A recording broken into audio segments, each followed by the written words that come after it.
நாம் வாசித்த அல்லது இன்றைக்கு நாம் ஒப்பு கொடுத்தல் தாழ்த்தி அர்ப்பணித்தல். இந்த தாழ்மை என்பதை குறித்து வேதம் என்ன சொல்லுகிறது என்பதை ஒரு சில வார்த்தைகளிலிருந்து நாம் கவனிப்போம். கர்த்தர் நம்மோடு பேசுவாராக. ஆமென். அல்லேலூயா. யாக்கோபு நிருப புஸ்தகம் 4வது அதிகாரம் 10வது வசனம். அப்போஸ்தலனாகிய யாக்கோபு எழுதின நிருப புஸ்தகம் 4வது அதிகாரம் 10வது வசனம். புதிய ஏற்பாட்டில் 315வது பக்கம். கர்த்தருக்கு முன்பாக தாழ்மைப்படுங்கள், கர்த்தருக்கு முன்பாக தாழ்மைப்படுங்கள், அப்பொழுது அவர் உங்களை உயர்த்துவார். அப்பொழுது அவர் உங்களை உயர்த்துவார். ஹல்லேலூயா. ஹல்லேலூயா. இங்கே கர்த்தருக்கு முன்பாக தாழ்மைப்படுதலை குறித்து இந்த வார்த்தை பேசுகிறது. அநேகருக்கு ஒரு விஷயம் ரொம்ப பெருசா இருக்கிற காரியம் என்னன்னா, யாரு பெரிய ஆளு. என்னது, ஒரு சர்ச்சுக்கு போறோம், அந்த சர்ச்சிலேயே யாரு பெரிய ஆளு அப்படின்னு ஒரு போட்டி வந்துருது. நிறைய இடத்துல நடக்கு. சீஷர்களுக்குள்ளேயும் வந்துச்சு, கர்த்தராகிய இயேசு கிறிஸ்துவின் சீஷர்களுக்குள்ளேயும் வந்துச்சு. மத்தேயு எழுதின சுவிசேஷம் 18வது அதிகாரம் அந்த பகுதிக்கு திருப்புவோம்.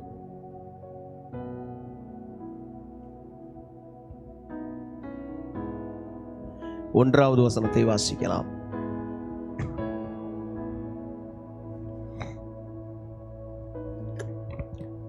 மத்தேயு 18:1 வாசிக்கணும். முதல் வசனத்தை. வேளையிலே சீஷர்கள் இயேசுவினிடத்தில் வந்து பரலோக ராஜ்யத்தில் எவன் பெரியவனாய் இருப்பான் என்று கேட்டார்கள். இயேசு ஒரு பிள்ளையை, முதல் இதை பார்த்துருவோம். அப்போ ஒரு மனிதர்களின் எதிர்பார்ப்பு பொதுவாக,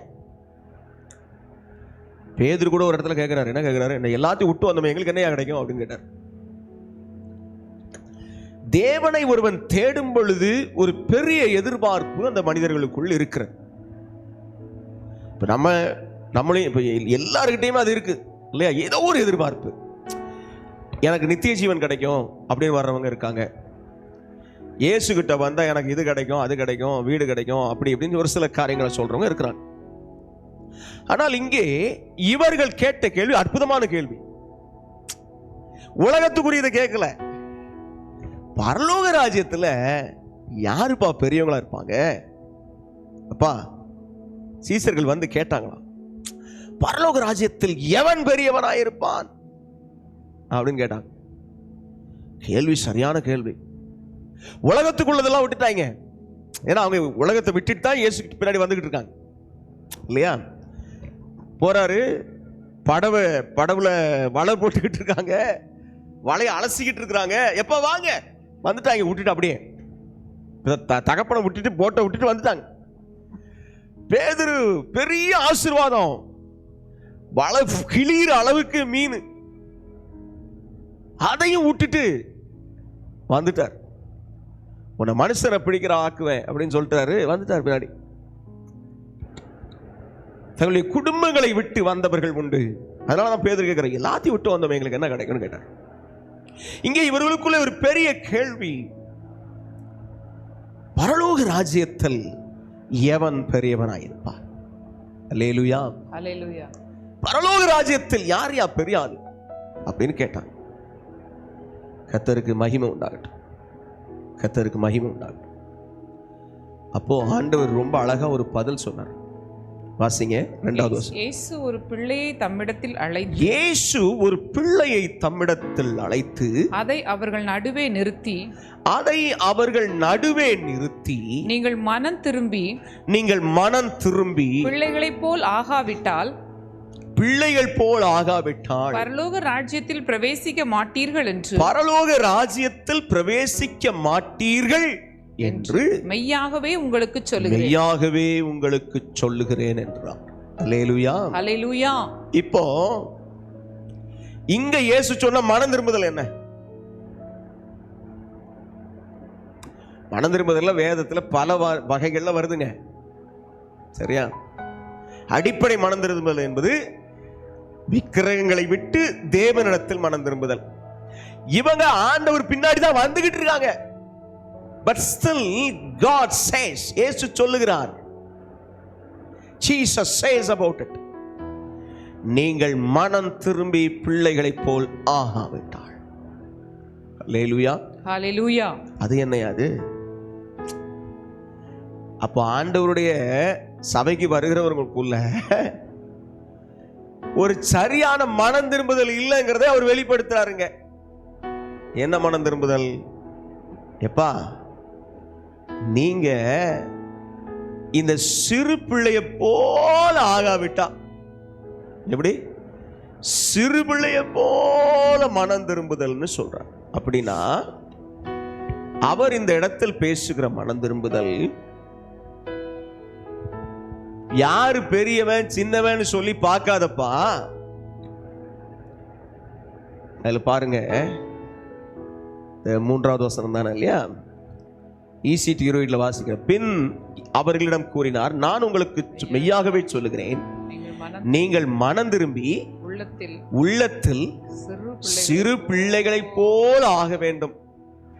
அவ்வாறு மாறாவிட்டால் நீங்கள் ஒருபொழுதும் பரலோக ராஜ்யத்தில் நுழைய முடியாது.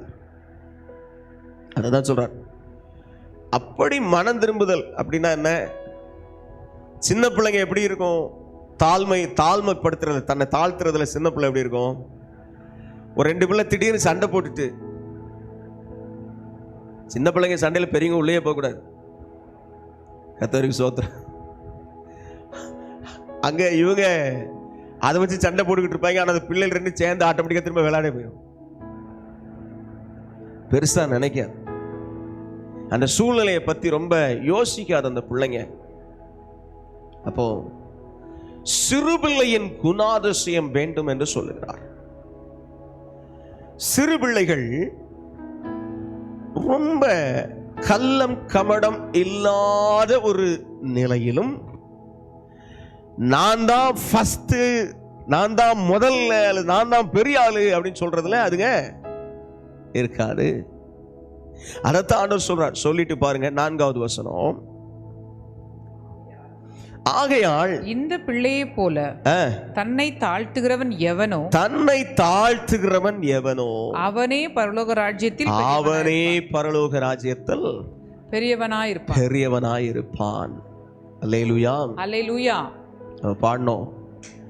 தாழ்மையுள்ளவரிடம் தங்கிடுதே கிருபை, தாழ்மையுள்ளவரிடம் தங்கிடுதே கிருபை, வாழ்நாளெல்லாம் அது போதுமே, சுகமுடன் தம்பலமுடன், வாழ்நாளெல்லாம் அது போதுமே, சுகமுடன் தம்பலமுடன், சேவை செய்ய கிருபை தாருமே, சேவை செய்ய கிருபை தாருமே.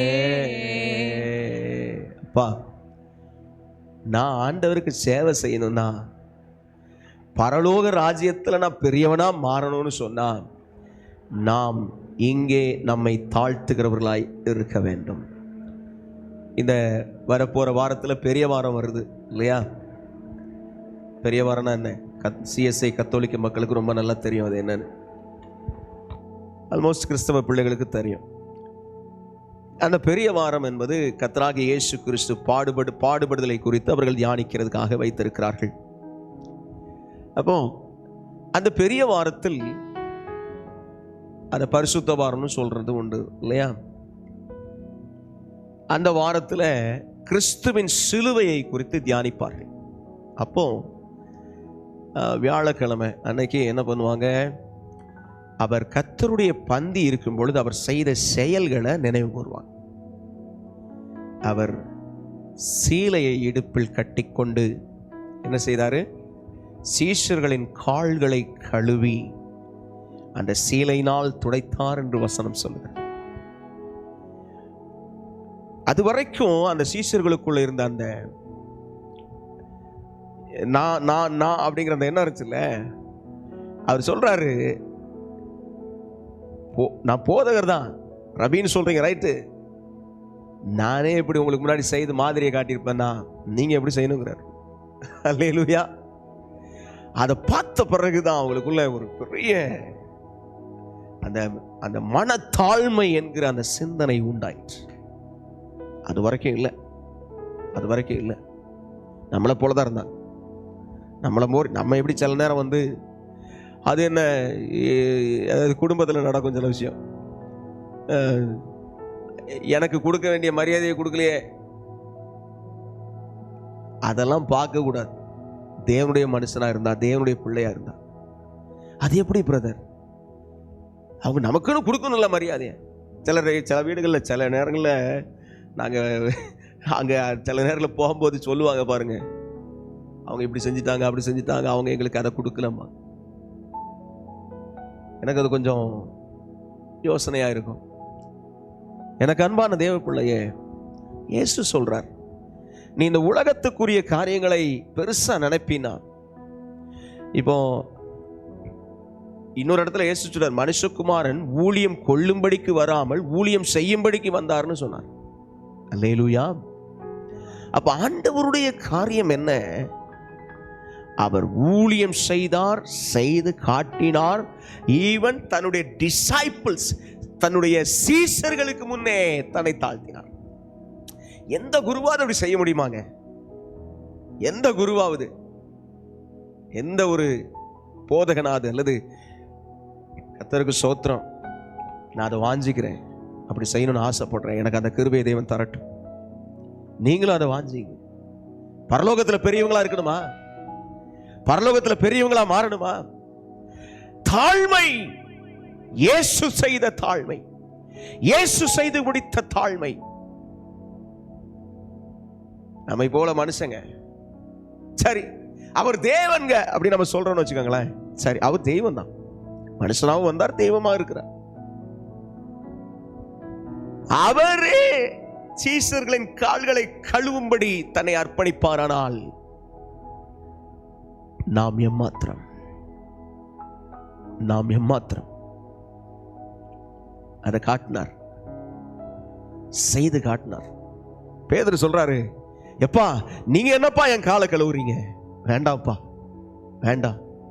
அவர் சொல்லிட்டாரு, நீ கால் கழுவுறதுக்கு ஒத்துக்கலன்னா என்கிட்ட உனக்கு பங்கே கிடையாது அப்படின்ட்டார். உடனே ஐயா என் காலை இல்லை, என் தலையும் சேர்த்து கழுவுங்கப்பா அப்படின்னு ஒப்பு கொடுத்துட்டார் பேதுரு. கர்த்தருக்கு மகிமை உண்டாகட்டும். அந்த மனுஷனுடைய வாஞ்சை ஒரு பெரிய வாஞ்சை, தேவன் மேல் இருக்கிற வாஞ்சை. கர்த்தருக்கு மகிமை உண்டாகட்டும். பிரியமானவர்களே, நாமும் எந்த அளவுக்கு தேவனுடைய வார்த்தைகளை செவி கொடுக்கவும் தாழ்மையுள்ளவர்களாய் நடக்கையில் எப்படி நடக்கிறோம்? நாங்கள் அறிந்திருக்கிற ஒரு சகோதரர் உண்டு. ரொம்ப சத்தமா பேசவும் மாட்டார், பொறுமையா பேசுவார். அவருடைய தாழ்மையை நான் கண்டு வியந்திருக்கிறேன் பல நேரம். எனக்கு அது ஒரு பாடம். நாங்க ஹைதராபாத் பட்டணத்தில் இருக்கும் பொழுது அவர் எனக்கு பழக்கம். அந்த ஹைதராபாத் பட்டணத்தில் அநேக சகோதரர்கள் உண்டு, அநேகர் உண்டு. உண்மையில் கிறிஸ்துவுக்குள்ளான ஒரு நல்ல ஒரு வாழ்க்கையில் கட்டமைக்கப்பட்ட ஒரு அற்புதமான ஒரு நல்ல ஒரு டீம் அது. ஆக்சுவலா எந்த எதிர்பார்ப்பும் இல்லாம ஊழியங்களுக்காய் ஜெபிக்கிறவர்கள், எந்த எதிர்பார்ப்பும் இல்லாமல் ஆண்டவருக்காய் வந்து அங்கே அந்த கிராமங்களுக்கு போற இடங்களா இருக்கட்டும், எல்லாத்துக்கும் வருவாங்க. நிறைய பேர் வருவாங்க. நிறைய வாலிப பிள்ளைகள் இருந்தாங்க. இப்ப நிறைய பேர் கல்யாணம் ஆயிடுச்சு. கர்த்தருக்கு மகிமை உண்டாகட்டும். அப்போ அநேக விஷயங்களை நான் அவர்களோட பகிர்ந்திருக்கிறேன். கர்த்தருக்கு ஸ்தோத்திரம். எனக்கு அன்பானவர்களே, அதுல ஒரு சகோதரன் ரொம்ப எவ்வளவுக்கு எவ்வளவு ஒன்றும் இல்லை. இப்போ உதாரணத்துக்கு சொல்லணும்னா, இப்போ ஒரு வண்டி வந்துட்டு இருக்குது, நம்ம போயிட்டு இருக்கிற, இவர் வண்டி ஓட்டிட்டு இருக்காரு வச்சுக்கோங்க, கார் ஓட்டிட்டு இருக்காரு. திடீர்னு யாரோ வேகமா வந்துட்டு இருக்காங்கன்னா டக்குன்னு வழி விட்டுருவார் போங்கன்னு. பொது வண்டி ஓட்டுறவங்கள்ட்ட சொன்னா தெரியும், அதெல்லாம் விட மாட்டாங்க. பொதுவா டக்குன்னு நினைச்சுடுவாங்க வேகமா, அது என்ன நம்ம போவோம், நம்மளுதான் அவசரமா போய்கிட்டு இருக்கோம் அப்படின்னு நினைப்பாங்க. இதெல்லாம் பார்க்கும் பொழுது சில வியப்பான காரியங்களா இருந்துச்சு. விட்டு கொடுத்தல், தாழ்மை உள்ளவன்ட்ட என்ன இருக்கும் தெரியுமா? விட்டு கொடுக்கிற தன்மை இருக்குங்க. அவங்க பார்க்கட்டும், செய்யட்டும். வெளியில் அப்படி இருக்கிறவர்கள் வீட்டுக்குள் எப்படி இருக்கிறார்கள் இருக்குது, அதுவும் இருக்கு கேள்வி. அதுலயும் அவங்க கவனமா இருக்கிறது அவசியம். கர்த்தர் ஆசீர்வதிப்பாராக. தாழ்மை, இயேசு காண்பித்த தாழ்மை, ஆண்டவர் நம்மகிட்ட விரும்புகிற தாழ்மை. இப்ப யோசிச்சு பாருங்க, பிள்ளைய போல தாழ்த்தாவிட்டால் பரலோக ராஜ்யத்தில் நீ பெரியவனா இருக்க முடியாதுன்றார். இப்ப இயேசு சீசர்களுக்கு பணிவிடை செய்ததனால் அவர் தான் பெரியவராங்க. கரெக்டா? தன்னை முழுமையா தாழ்த்திட்டாருங்க. இன்னொரு வசனம் சொல்லுது, மரண பரியந்தம் தன்னை தாழ்த்தினார், அதாவது சிலுவையின் மரண பரியந்தம். ஆமென். அவர் தேவனா இருக்கிறத கொள்ளையாடின பொருளா நினைக்கல, நமக்காக சிலுவையின் மரண பரியந்தம் நம்மை தாழ்த்தினார் என்று வசனம் சொல்லுகிறது. அதே போல ஒரு மனிதன் பரலோக ராஜ்யத்தில் பெரியவனாய் இருக்க விரும்பினால் அவனுக்குள் அந்த தாழ்மை வேண்டும் என்பதை ஆண்டவர் அதை காண்பிக்கிறார். பாருங்க, 5வது வசனம், மத்தேயு 18:5. இப்படிப்பட்ட ஒரு பிள்ளையை என் நாமத்து நிமித்தம் ஏற்றுக்கொள்ளுகிறவன் என்னை ஏற்றுக்கொள்ளுகிறான் என்றார். அல்லேலூயா. அப்ப ஆண்டவரை ஏற்றுக்கொள்ளுகிறதுக்கு அந்த வசனத்தின்படி சிறு பிள்ளையை இயேசுவின் நாமத்தினால் ஒருவர் ஏற்றுக்கொள்ளும் பொழுது அது இயேசுவை ஏற்றுக்கொள்ளுகிறதுக்கு சமம் என்று அந்த வார்த்தை சொல்லுகிறது. இன்னைக்கு பல பேர், அவன் என்ன சின்ன பையன் இப்படி பேசுறான் அப்படி பேசுறான், ஆண்டவர்லையா அவனை ஏற்படுத்தினாரு இல்லையா? என்னுடைய வயதை விட பாதி அல்லது கால்வாசியே இருக்கட்டும், ஆண்டவர் அவனை ஏற்படுத்தி அவனுக்கு சொல்லி கொடுத்ததுனால தானே அவன் பேசுறான். இப்போ எல்லாரும் 100% பர்ஃபெக்டான்னு கேட்டா யாருமே கிடையாது. எல்லாத்தையும் ஏதோ ஒரு குறை இருக்கு, ஏதோ ஒரு தப்பிதங்கள் இருக்கு. ஆண்டவரை அறிகிற அறிவு, தேவனோடு இருக்கிற உறவு ஒரு மனிதனை சீர்படுத்தி கொண்டே இருக்கும். ஒரு மனிதன் சீர்படுத்த ஒப்பு கொடுக்கும் பொழுது அந்த சீர்படுத்துதல் உண்டாகி கொண்டே இருக்கும். சில நேரம் ரொம்ப விடாப்படி ஆண்டவரே இந்த பிரச்சனையை மாத்துங்கன்னு நம்ம கதறிக்கிட்டு இருக்கும்போது ஆண்டவர் வந்து நம்மகிட்ட இருக்கிற சில தப்பிதமான காரியங்களை காட்டி தருவாங்க. நாம அதை சரிபடுத்தும் பொழுது ஆண்டவர் தன்னுடைய காரியங்களிலே நேர்த்தியாய் நம்மை நடத்துகிறார். அல்லேலூயா. சில நேரம் ஒரு கட்டத்துக்கு அப்புறம் என்ன ஆகும் தெரியுமா? சில விஷயத்தை நம்ம ரொம்ப தீவிரமா கேட்டிருப்போம். ஆண்டவர் நம்மளை உருவாக்க நம்ம காரியங்கள்ல மாற்றங்கள் வர வர, அப்பா உங்களுக்கு சித்தம் நான் வேண்டாப்பா அப்படின்னே சொல்லிடுவோம். ஆண்டவர் நமக்கு தேவைன்னு பார்த்துட்டாருன்னு வைங்களேன், அதை கொடுப்பாருங்க. அல்லேலூயா. அப்ப நாம எப்படி இதுல கவனிக்க போறோம்? தாழ்மையை நம்ம இடத்துல விரும்புறாரு, தாழ்மையை விரும்புறாரு. நான் தாழ்மையா நடக்கணுமே, ஆண்டவர்கிட்ட கேட்டு, ஐயா நான் தாழ்மையா நடக்கணுமே, தாழ்மையா நடக்கணுமே. இன்னொரு வசனம் சொல்லுது, நம்ம வாசித்த அந்த யாக்கோபு, கர்த்தருக்கு 4:10 கர்த்தருக்கு முன்பாக தாழ்மைப்படுங்கள், அப்பொழுது அவர் உங்களை உயர்த்துவார். அப்புறம் இன்னொரு வசனத்துல மத்தேயு 23:12 வாசிக்கலாமா? மத்தேயு 23:12.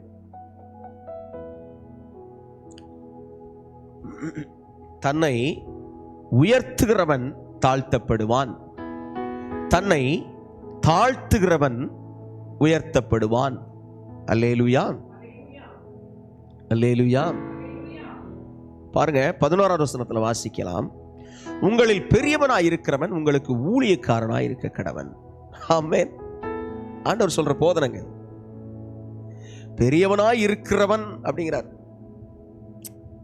ஊழியக்காரனா இருக்கணுமா? ஊழியக்காரனா என்னது?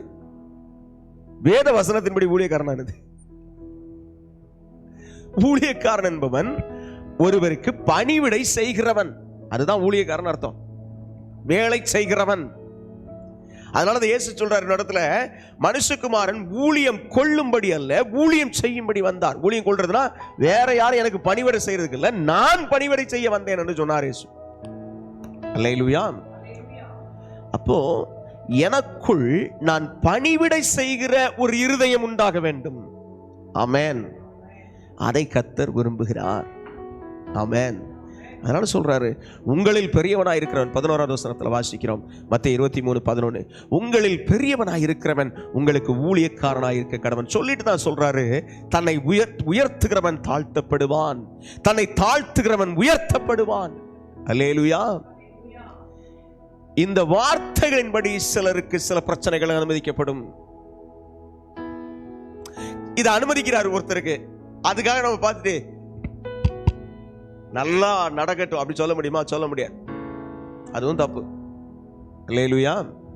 இப்ப எனக்கு இப்ப நான் ஒரு போதிக்கிறேன், ஏதோ ஒரு சூழ்நிலையில நான் ஒரு கரெக்டா அதை நிதானிக்காம ஒருத்தருக்கு முன்பதாக என்னை உயர்த்தி நான் வைக்கிற மாதிரி பேசிட்டு வச்சுக்கிறேங்க, எனக்கு கண்டிப்பா இந்த வசனத்தின்படி என்ன நடக்கும்? தாழ்த்தப்படுவான். அல்லேலூயா. ஆனால் தன்னை தாழ்த்துகிறவன் உயர்த்தப்படுவான். ஆமென். அப்போ அந்த தாழ்மை தாழ்மை தாழ்மை நான் சகோதர பற்றி சொன்னேன் இல்லையா, ஒரு இடத்துல நின்று பேசிக்கிட்டு இருக்கணும் கூட, இப்ப பக்கத்துல யாராவது வந்தாங்கன்னா டக்குன்னு நகண்டு வழி விட்டு போங்கன்றுவார். ரொம்ப எல்லாத்துலயுமே அவருடைய செயல்கள் நிறைய சொல்லலாம், ஒவ்வொரு விஷயத்தையும் சொல்லலாம். என் அன்புக்குரியவர்களே, கிறிஸ்து நமக்கு மாதிரியை வைத்து போனார். சீஷர்களின் கால்களை கழுவி மாதிரியை வைத்து போனார். அல்லேலூயா. அப்போ அப்படி போல நான் மாறுகிறதற்கு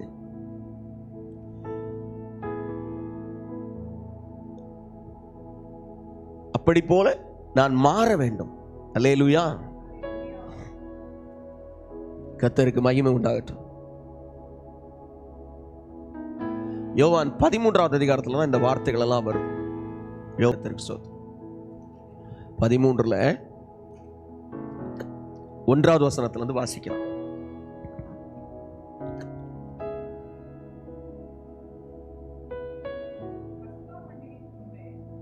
4ல இருந்து வாசிங்க. போதனத்தை விட்டெழுந்து வஸ்திரங்களை கலற்றி வைத்து ஒரு சீலையை எடுத்து அறையிலே கட்டிக்கொண்டு பின்பு பாத்திரத்தில் தண்ணீர் வார்த்து சீஷருடைய கால்களை கழுவவும் தாம் கட்டிக்கொண்டிருந்த சீலையினால் துடைக்கவும் தொடங்கினார். அல்லேலூயா. அல்லேலூயா. இவர் இப்படி செய்து கொண்டிருக்கும் போது ஒருத்தருமே கேட்கல. வழக்கம் போல பேதுரு தான் கேட்கிறாரு. அவர் சீமோன் பேதுருவின் இடத்தில் வந்தபோது அவரை நோக்கி, ஆண்டவரே நீர் என் கால்களை கழுவலாமா என்றார். ஆண்டவர் சொல்றாரு, ஆமாம், கால்களை மாத்திரம் இல்ல கைகளையும் கழுவுங்கன்னு சொல்லிட்டு, தலைகளையும் கைகளையும் கழுவுங்கன்னு சொல்லிட்டு 9வது வசனத்தை சொல்றாரு. கர்த்தருக்கு ஸ்தோத்திரம். 12வது வசனம் வாசிங்க. அவர்களுடைய கால்களை அவர் கழுவின பின்பு அவர் கழுவின பின்பு தம்முடைய வஸ்திரங்களை தரித்துக் கொண்டு திரும்ப உட்கார்ந்து அவர்களை நோக்கி நான் உங்களுக்கு செய்ததை அறிந்திருக்கிறீர்களா?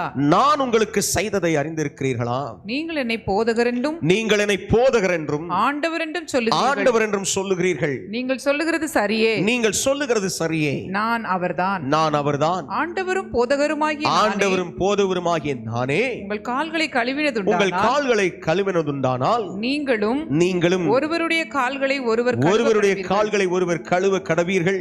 நான் உங்களுக்கு செய்தது போல நீங்களும் செய்யும்படி உங்களுக்கு மாதிரியை காண்பித்தேன். மெய்யாகவே நான் உங்களுக்கு சொல்லுகிறேன், ஊழியக்காரன் தன் எஜமானிலும் பெரியவன் அல்ல, அனுப்பப்பட்டவன் தன்னை அனுப்பினவரிலும் பெரியவன் அல்ல. அல்லேலூயா, அல்லேலூயா, அல்லேலூயா, அல்லேலூயா. கர்த்தருக்கு மகிமை உண்டாகட்டும். அப்ப இந்த இடத்துல அவர் பேசி அட்ரஸ் பண்ற இந்த காரியம் என்ன தெரியுமா? ஒருவர் கால்களை ஒருவர் கழுவுங்கன்னா தாழ்மையா இருங்கன்னு சொல்லி கொடுக்காரு. அல்லேலூயா. இப்போ ஒருத்தர் காலை பிடிச்சு ஒருத்தர் கழுவுறது, அப்படி கழுவும் போது அந்த அந்த அதாவது வேலையா ஒருத்தர் செய்யறதுக்கும் செய்யறாங்க. இன்னைக்கு பெடிக்யூர்னு ஒன்று உண்டு, காலை கழுவுறாங்க, பிடிச்சி நீட் பண்றாங்க, அது வேற, அது ஒரு வேலையா செய்யறாங்க. அதுக்கும் ஒரு சகோதரத்துவ அன்பிலே மற்றவருடைய கால்களை ஒருவர் கழுவுகிறதற்கும் ஒரு பெரிய வித்தியாசம் உண்டு. அது அவர்களை தாழ்த்துகிறதுக்கு ஏதுவாக அது இருக்கிறது. தாழ்மையின் செயல், தாழ்த்துகிறதுனால் வருகிற செயல். அல்லேலூயா. ஆண்டவராகிய இயேசு சொன்னதை அவருடைய சீஷர்கள் பின்னாட்களிலே கடைபிடித்திருக்க வேண்டும். கர்த்தருக்கு மகிமை உண்டாகட்டும். அதே போல தங்களுடைய இருதயத்தினால் அவர்கள் தாழ்மையாய் நடந்து கொண்டதையும் பார்க்க முடியும். ஆமென். இந்த ஒரு தாழ்மை இருந்ததனால்தான் பேதுரு, அவர்தான் தலை, அப்போஸ்தலர்களிலே தலை. அப்படி இருந்த அந்த பேதுரு, தலையாகிய அந்த பேதுரு, அவர் ஒரு தவறு செய்த பொழுது அங்கே பவுல் அவரை கண்டிக்கும் பொழுது அதை ஏற்றுக்கொண்டதாக பார்க்கிறோம். அல்லேலூயா. அப்போ ஆண்டவராகிய இயேசு கண்டிக்கும் பொழுது ஏற்றுக்கொண்டார்.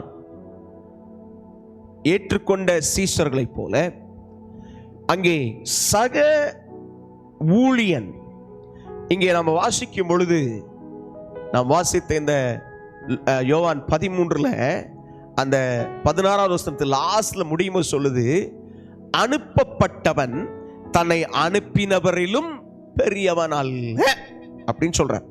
அப்படின்னா என்னங்க அனுப்பப்பட்டவன்? யார் அனுப்பப்பட்டவன்? நீங்க நல்லா கவனிச்சீங்கன்னா இந்த அனுப்பப்பட்டவன்கிற பதமே அப்போஸ்தலர்களுக்கு உரியது. நீங்க அப்போஸ்தலர் புஸ்தகத்திலையும் பார்த்தீங்கன்னா சபை அவர்களை ஆண்டவர் சொன்ன பிறகு அப்போஸ்தலர் 13:1 வாசிக்கும் பொழுது ஆண்டவர், நான் அழைத்த ஊழியத்துக்கு 1 வாசிக்கும் பொழுது வரும், ஊழியத்துக்கு என்று பிரித்து விடுங்கள் என்று பரிசுத்த ஆவியானவர் திருவுளம் பற்றின உடனே அப்போஸ்தலர்கள் ஜெபம் பண்ணி பவுலையும் பர்னபாவையும் பிரித்து அனுப்பினதாக வரும். அப்போ சபை அனுப்புகிற செயலை செய்கிறது. இயேசு ஒரு மனிதனை தெரிந்து கொண்டு அவர் அனுப்பும் பொழுது இந்த அனுப்பப்பட்ட மனிதன் செய்ய வேண்டிய ஒரு காரியம், இந்த அனுப்பப்பட்ட மனிதன் செய்ய வேண்டியது, நான் அல்ல, என் இயேசுவே எல்லாத்துக்கும் காரணர் என்பதிலே உறுதியாயும் மனிதர்களை, சக மனிதர்களை மதிக்கவும், சக மனிதர்களுக்கு அவர்கள் ஊழியம் செய்கிறதிலே, அதாவது அவர்களுக்கு உதவி செய்து அவர்கள் செய்ய வேண்டிய காரியத்திற்கு வேலையாட்களாக பணி செய்தல் இருக்கு பாருங்க, அது தேவனால் குறிக்கப்படுகிறது. ஸ்தோத்திரம். சரி, இது அப்போஸ்தலர்களுக்கு மாத்திரம் சொன்னாரா என்று கேட்டால் இல்லை, அவரை பின்பற்றின சீஷர்களுக்கு சொன்னார். சீஷன் என்பவன் யார்? கிறிஸ்தவர்கள். அந்தியோகியா பட்டணத்தில் அப்போஸ்தலர் 11:26 வாசிக்கிறோம், முதல் அந்தியோகியாவிலே சீஷர்களுக்கு கிறிஸ்தவர்கள் என்ற பெயர் வழங்கிற்று. அப்போ ஒருவன் கிறிஸ்துவை பின்பற்றுகிறவனாய் மாறினால் அவனுக்கு கிறிஸ்தவன் பெயர் வந்துட்டு. இது அப்படியே என்ன ஆயிட்டு மாறி கிறிஸ்தவ குடும்பத்தில் பிறந்தனால கிறிஸ்தவன் வந்துட்டு. ஆனா ஒருவன் தனிப்பட்ட முறையில் கிறிஸ்துவை அறிந்து அவரை பின்பற்றுவானால் அவனுக்குள் அவனும் ஊழியக்காரன் என்கிற வேலை செய்கிறவன், மற்றவர்களுக்கு உதவி செய்கிறவன், மற்றவர்கள் கிறிஸ்துவை அண்டிக் கொள்ள வைக்கிறவன். ஆமென். அப்ப தாழ்மை ஒருத்தனுக்கு தேவை, அது ஊழியக்காரங்க மட்டும் இல்ல, விசுவாசிகள் என்று சொல்லுகிற கிறிஸ்துவை சீஷர்களாக பின்பற்றுகிற ஒவ்வொருவருக்கும் அது அவசியமாக இருக்கு. ஹல்லேலூயா, ஹல்லேலூயா. அதைத்தான் கர்த்தர் விரும்புறார். ஆமென். இன்னும் ஒரு சில வார்த்தைகள் நம்ம கவனிக்கலாம். கர்த்தர் நமக்கு கிருபையை கொடுப்பாராக. லூக்கா எழுதின சுவிசேஷம், லூக்கா எழுதின சுவிசேஷம் 18வது அதிகாரம், 18வது அதிகாரம் 9வது வசனத்திலிருந்து வாசிக்கலாம். லூக்கா எழுதின சுவிசேஷம் 18வது அதிகாரம் 9வது வசனத்திலிருந்து. அன்றியும் வாசிக்கலாம். அன்றியும் நீதிமான்கள் என்று நம்பி வாசிக்க 18ல இருந்து 14 வரைக்கும், சாரி 9ல இருந்து 14 வரைக்கும் வாசி. மற்றவர்கள் தங்களை நீதிமான்கள் என்று நம்பி மற்றவர்களை அற்பமாய் எண்ணின சிலரை குறித்து அவர் ஒரு உவமையை சொன்னார். 2 மனுஷர் ஜெபம் பண்ணும்படி தேவாலயத்துக்கு போனார்கள். ஒருவன் பரிசேயன், மற்றவன் ஆயக்காரன். பரிசேயன் நின்று, தேவனே, நான் பரிகாரர், அநியாயக்காரர், விபச்சாரக்காரர் ஆகிய மற்ற மனுஷரை போலவும் இந்த ஆயக்காரனை போலவும் இராததனால் உம்மை ஸ்தோத்தரிக்கிறேன். வாரத்தில் 2 தரம் உபவாசிக்கிறேன். என் சம்பாத்தியத்திலெல்லாம் தசமபாகம் செலுத்தி வருகிறேன் என்று தனக்குள்ளே ஜெபம் பண்ணினான். ஆயக்காரன் தூரத்திலே நின்று தன் கண்களையும் வானத்துக்கு ஏறெடுக்க துணியாமல் தன் மார்பிலே அடித்து கொண்டு, தேவனே, பாவியாகிய என்மேல் கிருபையாயிரும் என்றான். அவன் அல்ல, இவனே நீதிமானாக்கப்பட்டவனாய் தன் வீட்டுக்கு திரும்பி போனான் என்று உங்களுக்கு சொல்லுகிறேன். ஏனெனில் தன்னை உயர்த்துகிறவன் எவனும் தாழ்த்தப்படுவான், தன்னை தாழ்த்துகிறவன் உயர்த்தப்படுவான் என்றார். ஆமென். நாம் அங்கே யோவான்ல வாசித்த வசனம் இங்கே வருது, உயர்த்துகிறவன் அப்படிங்கிற அடிப்படையில். அதை நாம் 9 வாசிக்கும் பொழுது ரொம்ப தெளிவாக சொல்லுது, தங்களை நீதிமான்கள் என்று நம்பி மற்றவர்களை அற்பமாய் எண்ணின சிலர். இன்றைக்கும் தேவனுடைய பிள்ளைகளுக்குள் இப்படி ஒரு பிரச்சனை இருக்கு. என்னது? நான் கரெக்டா இருக்கேன், நான் நல்லா ஜெபம் பண்றேன், நான் நல்ல பைபிள், அவன் சொன்னதுல ஏதாவது வந்து பொய்யா இருக்குன்னு பார்த்துக்கிடுங்க, கிடையாது. அவன் என்ன சொல்றான்? நான் பரிகாரர், அநியாயக்காரர், விபச்சாரக்காரர் ஆகிய மற்ற மனுஷனை போலவும் இந்த ஆயக்காரனை போலவும் இல்லை. அப்படின்னா என்னது? அவங்களா செய்யறது போல நான் செய்யலை. இன்னைக்கு பல பேர் தன்னுடைய நீதியை, அந்த வசனம் தெளிவா சொல்லுது பாருங்க 9ல, தங்களை நீதிமான்கள் என்று நம்புனாங்க. இன்னைக்கு அநேகர் அந்த மாதிரிதான், நாம மட்டும்தான் நீதிமான் அப்படின்னு நினைக்கிறவங்க இருக்கிறாங்க. நாம மட்டும்தாங்க, நம்ம இல்லைன்னா யாரு அப்படின்னு நினைக்கிறவங்க இருக்கிறாங்க. ஆனா ஆண்டவர் சொல்றாரு, தாழ்த்து தாழ்த்து. இவன் அங்க வந்த ஆயக்காரன், அவன் ஒரு பாவி என்று சொல்லிதான் அந்த ஆயக்காரன் அந்த அடையாளத்துக்கு சொல்றான். அவன் சொல்றான், அந்த வார்த்தையை பாருங்க, தன் கண்களை வானத்துக்கும் ஏறெடுக்க துணியாமல் தன் மார்பில் அடித்துக் கொண்டு, தேவனே, பாவியாகிய என் மேல் கிருபையாயிரும் என்றான். அல்லேலூயா. இதுல 2 விஷயத்தை கவனிக்க வேண்டியிருக்கு.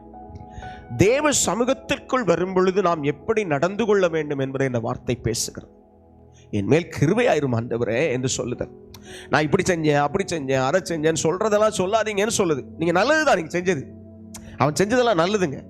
2 தடவை உபவாசம் பண்ணியிருக்கிறான், தசமா கொடுத்துருக்கிறான், எல்லாம் நல்லதுதாங்க. வேத வசனத்துக்கு கீழ்ப்படுத்திருக்காங்க. அந்த அநியாயக்கார போல இல்லைன்னா அவனுடைய கேரக்டர் அப்படி இருந்திருக்கலாம். அவன் ஒரு சன்மார்க்க ஜீவிச்சிருக்கலாம், நல்லவனா நல்ல மனுஷனா இருந்திருக்கலாம். ஆனா அவனுக்குள்ள என்ன வந்துட்டு இருதயத்துல, அவனை போல கிடையாது, இவனை போல கிடையாது, நம்ம ஒரிஜினலா சூப்பருங்க அப்படின்னு நினைச்சிட்டான். அப்போ அந்த இடத்துல ஆண்டவர் சொல்றாரு, எப்பா நீ அதெல்லாம் செய்திருக்கலாம், உங்ககிட்ட அந்த குணம் இருக்கலாம், நம்மகிட்டயும் இருக்கலாம். ஆனா ஆண்டவர் சமூகத்துல வரும்போது மட்டும் என்னைக்குமே ஒரு நாள் என்ன செஞ்சிடாதீங்க, ஆண்டவர் சமூகத்திலையும் சரி மனுஷர் முன்பாகவும் சரி நம்ம தான் பெரிய ஆளுன்னு சொல்லி சொல்லக்கூடாது. ஆண்டவர்ட்ட, ஐயா என் மேல் கிருபையாயிரும், என் மேல் கிருபையாயிரும். அங்கே பாவியாக என் மேல் கிருபையாயிரும் அந்த மனுஷன் கேட்டான். வசனம் சொல்லுது, அவன் ஆண்டவர் இந்த பாவி என்று தன்னை அறிக்கை பண்ணி ஒப்புக்கிறான் பாருங்க, அவங்கிட்ட வந்துட்டாருங்க. இவன் தான் நீதிமானாக்கப்பட்டான்பா அப்படின்ட்டார். அந்த மனுஷன் மற்றவங்களுக்கு முன்னாடி தன்னை உயர்த்தும்படி நடக்கிறான். நாம எப்படி நடக்கிறோம்? நம்மை அதுதான் கடைசி சொல்லி முடிக்கும் சொல்லி, ஏனெனில் தன்னை உயர்த்துகிறவன் எவனும் தாழ்த்தப்படுவான். தேவ சமூகத்தில் தாழ்மைப்படுதல் அவசியம். மனுஷர் முன்பாகவும் தாழ்மைப்படுதல். அதுதான் இயேசுவின் கிரியைகளை காட்டினேன். இது தேவ சமூகத்தில் நான் ஜெபிக்கும் பொழுது, நான் அவரை தேடும் பொழுது, ஒருவேளை சில விஷயங்கள் புரியலன்னா ஆண்டவர்கிட்ட கேளுங்க. ஆண்டவரே, இந்த ஊழியக்காரர் இப்படி சொல்றாரு, இந்த பிரதர் இப்படி சொல்றாரு, இது என்னப்பா? கேளுங்க. கர்த்தர் உங்களுக்கு கற்றுக் கொடுப்பார். அல்லேலூயா. கற்றுக் கொடுப்பாருங்க, நம்மளை நடத்துவாருங்க. அவர் நம்மளை கைவிட மாட்டார். ஆண்டவர்கிட்ட கேட்கணும், ஐயா நீங்க சொல்றபடியே இந்த வார்த்தையில நான் கவனமா நடக்க எனக்கு உதவி செய்யுங்க. அந்த மனுஷன் அப்படிதான் தன்னை தாழ்த்தினவன் உயர்த்தப்பட்டான்னு சொல்லி பார்க்கிறோம். இப்போ இங்கே தேவன் சொல்லுகிற உயர்த்துதல் என்ன? பாவ மன்னிப்பு. அல்லேலூயா. அப்போ ஒரு மனுஷனுடைய பாவங்கள் மன்னிக்கப்பட்டால் அவன் என்ன செய்யப்படுவான்? உயர்த்தப்படுவான். அல்லேலூயா. அப்ப நாம ஏன் இந்த உபவாச நாட்களை நம்மளை தாழ்த்தி அர்ப்பணிக்கிறோம்? ஏன் நம்மளை ஒப்பு கொடுக்கிறோம்? நம்முடைய பாவங்களை நாம் கழுவப்பட வேண்டும், நம்முடைய பாவங்கள் மன்னிக்கப்பட வேண்டும், ஆண்டவர் நம்மை உயர்த்த வேண்டும். அதற்காக தான். அல்லேலூயா. ஆமென். அப்ப நாம் ஜெயம் பெற்ற ஒரு வாழ்க்கை வாழுகிறதற்கு, நம்முடைய வாழ்க்கையிலே ஒரு விடுதலையுள்ள ஒரு வாழ்க்கை வாழுகிறதற்கு இந்த உபவாச ஜெபம் நமக்கு அவசியப்படுது. கர்த்தருக்கு ஸ்தோத்திரம். வருகிற நாட்களில் கர்த்தருக்கு சித்தமானால் இதே போல எப்பப்போ நமக்கு வாய்ப்புகள் கிடைக்குதோ அப்பெல்லாம் நம்ம செய்யலாம். ஒரு 7 நாளோ 3 நாளோ இல்லை என்றால் கூடுதலாகவோ நாம் அந்த காரியத்தை கைக்கொள்ள தேவன் நமக்கு உதவி செய்வாராக. இந்த ரெஸ்டரேஷன் இருக்கு பாருங்க, தேவனிடத்துல நாம திருப்பப்படுறது இருக்கு பாருங்க, அது நம்முடைய தாழ்மையோடு அதை செய்யும் போது ஆண்டவர் நம்மை உயர்த்தவும் நம்முடைய காரியங்களை விசாரிக்கவும் கிருபையுள்ளவராக இருக்கிறார். அது என்ன பிரச்சனையா வேணா இருக்கட்டும், என்ன பிரச்சனையா வேணா இருக்கட்டும், பதில் ஒன்னே ஒண்ணுதான், அது இயேசு கிறிஸ்து மட்டும்தான். சரியா? அவரோடு இருக்கிற உறவு பிரச்சனைகளை சரிபடுத்தி போடும். அவரோடு கூட இருக்கிற அந்த உறவாடுதல் பிரச்சனைகளை பயப்படாம ஃபேஸ் பண்ணி எதிர்கொள்ள வைக்கும்.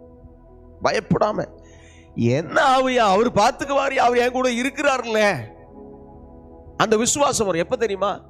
இந்த உபவாச ஜெபத்துல நம்ம அறிக்கையிடுறோம் பாருங்க, ஒரு விசுவாசம் வரும். நான் அறிக்கை பண்ணியிருக்கிறேன், இனி அதை செய்ய மாட்டேன், கர்த்தர் எனக்கு உதவி செய்வாரு, அதனால எனக்கு ஒரு விசுவாசம் இருக்கு, என்னை அவர் ரட்சித்து இருக்கிறாரு, என் கூட இருக்கிறாரு, இந்த காரியத்தில் எனக்கு மாற்றம் உண்டு. That creates a lot of difference. ஒரு பெரிய வித்தியாசத்தை அது உண்டாக்கும். யாரெல்லாம் உண்மையிலே ஆண்டவரே இந்த தாழ்மை எனக்கு வேணும், இந்த தாழ்மை எனக்கு வேணும், இந்த தாழ்மை எனக்கு தந்து என்னை ஆசீர்வதியும், கொஞ்ச நேரம் வாஞ்சையோடு அவர்கிட்ட அர்ப்பணிச்சு செபிக்கலாமா? ஆண்டவர்கிட்ட, அப்பா 2 விதமான காரியங்களை பார்த்தோம். ஒன்று, மனுஷர் முன்னே இயேசுவின் நடக்கையினால் நாம் கற்றுக்கொண்ட தாழ்மை. இன்னொன்று, தேவ சமூகத்தில் என்னை நான் தாழ்த்தும் பொழுதுதான் என்னை அவர் உயர்த்துவார். இப்ப நம்ம தேவ சமூகத்தில் தாழ்த்தும்படி தானே வந்திருக்கிறோம். அவரை பார்த்து, அப்பா அப்பா எனக்கு கிருபை கொடுங்கப்பா, சலதனலரதியந்தனா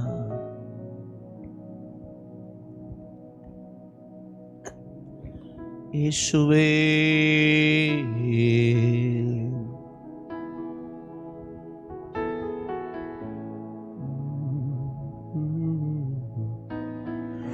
வருவாய் தருணம் இதுவே அழைக்கிறாரே வல்ல ஆண்டவர் இயேசு வந்தை. வருவாய் தருணம் இதுவே அழைக்கிறாரே. வல்ல ஆண்டவர் இயேசு வந்தை வாழ்நாளை எல்லாம் வீணாளாய் வருத்தத்தோடு கழிப்பது ஏன்? வாழ்நாளை எல்லாம் வீணாளாய் வருத்தத்தோடு கழிப்பது ஏன்? வந்தவர் பாதம் சரணடைந்தாள் வாழ்வித்து உன்னை சேர்த்து கொள்வார். வலுவாய் தருணம் இதுவே அழைக்கிறாரே. வல்ல ஆண்டவர் இயேசு வந்தை வருவாய் தருணம் இதுவே அழைக்கிறாரே. வல்ல ஆண்டவர் இயேசு வந்தை வானத்தின் கீழே பூமி மேலே வானவர் இயேசு நாமமல்லால். வானத்தின் கீழே பூமி மேலே வானவர் இயேசு நாமமல்லால் ரட்சிப்படைய வழி இல்லையே. இரட்சகர் இயேசு வழி அவரே.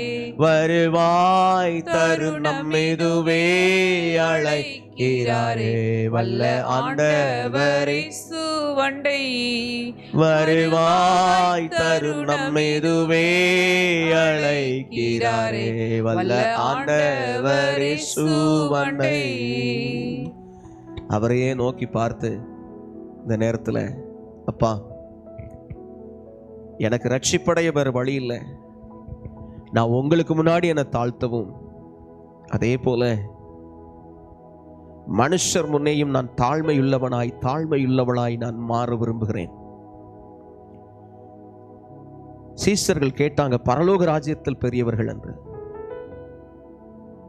சிறுபிள்ளையை போல நான் மாறணும்னு சொல்லி கொடுத்தீங்களே. You taught us, Lord. நீங்க சொல்லி கொடுத்த அந்த வார்த்தையின்படி அதே போல நீங்க என்ன போதகர்னு சொல்றீங்க, ஆண்டவரேன்னு சொல்றீங்க. நான் அவர்தான். போதகரும் ஆண்டவருமாய் இருக்கிற நானே உங்களுக்கு இதை செய்து உங்களுக்கு மாதிரியை காண்பித்தேன்னு சொல்லி கொடுத்தீங்களப்பா. நாங்களும் அப்படியாய் ஒருவரில் ஒருவர் அன்பு கூர்ந்து தெய்வத்தை அண்டிக்கொண்டு தெய்வத்தோடு உறவாடி, ஆண்டவரே உங்க சித்தம் செய்ய எங்களுக்கு கிருபையை கொடுங்க, உங்க பிரசன்னத்தை கொடுங்க, உங்க தயவை கொடுங்க, உங்க நடத்திப்பை கொடுங்க. உடைய மகிமை, உடைய நடத்தித்தல், உடைய ஆளுகை எங்களுக்குள் இருக்கட்டும். எங்கள் ஒவ்வொருவரையும் தாழ்த்துகிறோம். யாரெல்லாம் ஆண்டவர் என்கிட்ட பேசினாரு, நான் தாழ்மையின் சிந்தை எனக்கு வேணும், தாழ்மையிலே நான் நடக்கணும், தாழ்மையோடு நான் நடந்து தெய்வ சுத்தம் செய்யணும்னு சொல்றவங்க, உங்க வலது கையை பரலோகத்துக்கு நேரம் நீட்டி அதை கேட்டு ஆண்டவற்றை வாங்கிக்குவீங்களா? ஆண்டவரே, நான் தாழ்மையுள்ளவளா தாழ்மையுள்ளவனா மாற விரும்புறேன்ப்பா. இந்த மனுஷங்களை குறித்தோ இந்த காரியங்களை குறித்தோ நான் பெருசா நினைக்காம என் தெய்வம் வைத்திருக்கிற அந்த தாழ்மையின் சிந்தையில் நான் நிலைத்திருக்கேன். ஆண்டவருக்கு முன்னாடி நான் தாழ்மையுள்ளவளாகவும் மனிதர்கள் முன்னே என்னை தாழ்த்தவும் நான் என்னை அர்ப்பணிக்கிறேன். இப்படி தங்களை அர்ப்பணிச்சிருக்கிற பிள்ளைகளுக்கு உடைய தயவையும் உடைய கிருபையையும் உடைய நடத்திப்பையும் தாரும். தெய்வத்தை அறிகிற அறிவு, தெய்வத்தை தேடுகிற தேடல், தெய்வத்தின் மேல் இருக்கிற வாஞ்சை பிள்ளைகளுக்குள் பெருகட்டும். எல்லா தடைகளுக்கும் விக்கினங்களுக்கும் பிள்ளைகளை விலக்கி காத்தரணும். வசனம் சொல்லுது, சத்தியத்தை அறிவீர்கள், சத்தியம் உங்களை விடுதலையாக்கும். தாழ்மையின் சிந்தை ஒவ்வொருவருக்குள்ளேயும் உண்டாகட்டும். எல்லா தடைகளுக்கும் விக்கினங்களுக்கும் சத்துருவின் அதிகாரங்களுக்கும் விலக்கி மீட்டுக்கொள். தேவனை ஆவியோடும் உண்மையோடும் தொழுது கொள்ளத்தக்கதாய் ஒவ்வொருவருக்கும் கிருபையை தார். இந்த நேரத்தில் தங்களை அர்ப்பணித்த பிள்ளைகளை நீர் ஆசீர்வதிச்சு இந்த தாழ்மையில நடக்க, தாழ்மையுள்ளவர்களாக இருக்க பிள்ளைகளுக்கு உடைய தயவையும் கிருபையையும் தரும்படி வேண்டி செபிக்கிறேன். கர்த்தருடைய நன்மைகள் வழங்கட்டும், கர்த்தருடைய பரிபூர்ண கிருபை பெருகட்டும். நீர் பிள்ளைகளை ஆசீர்வதியும் காத்துக்கொள்ளும். தேவனை தேடுகிற உணர்வுள்ள இருதயத்தை பிள்ளைகளுக்குள் தந்தரல வேண்டும்படி ஒப்புக் கொடுக்கிறேன். இயேசு கிறிஸ்துவின் உன்னத நாமத்தில் ஒப்பு கொடுத்து ஜெபிக்கிறோம் ஜீவனுள்ள நல்ல பிதாவே. ஆமென், ஆமென்.